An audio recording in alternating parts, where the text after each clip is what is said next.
What's up mga guys, so bumalik tayo dito sa Purok Riverside, Barangay Maaw, Baguio City, no, sa ilog nila. Dahil grabe guys, ikaw ba naman, sobrang linaw ng tubig nila dito. At syempre free entrance, free, ano pa inaantay nyo, pumunta na kayo dito at enjoy, no.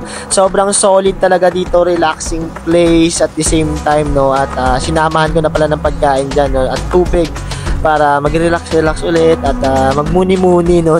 Muni-muni. Uy, why? So grabe talagang mawawala talaga yung problema mo sa buhay, no. Kasi talagang mapapaisip ka na ito pala yung lugar ng Purok Riverside na hindi mo akalain, no, na meron pala dito. So guys, sa mga naghahanap, no, na gustong maligo, no, kasama yung buong pamilya, tropa, ito yung best na lugar para sa inyo. Free entrance pa, ano pa inaantay nyo guys, pumunta na kayo dito at sobrang linaw ng tubig. Pero make sure nyo lang guys na hindi umuulan, no, dahil delikado dito, no, biglang bumabaha pag maulan. Minsan naman, no, pag alam nyo na medyo masama yung panahon, no, wag na tayong tumuloy maligo.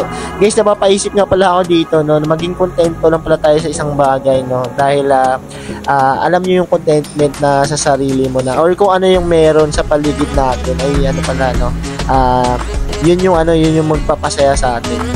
Kumbaga, wag na nating isipin yung mga bagay-bagay, yung mga problema, itabi na muna natin, no, mag-relax tayo dito, samahan mo na rin ng pamilya mo, kamag-anak mo, jowa mo, no, sana all may jowa.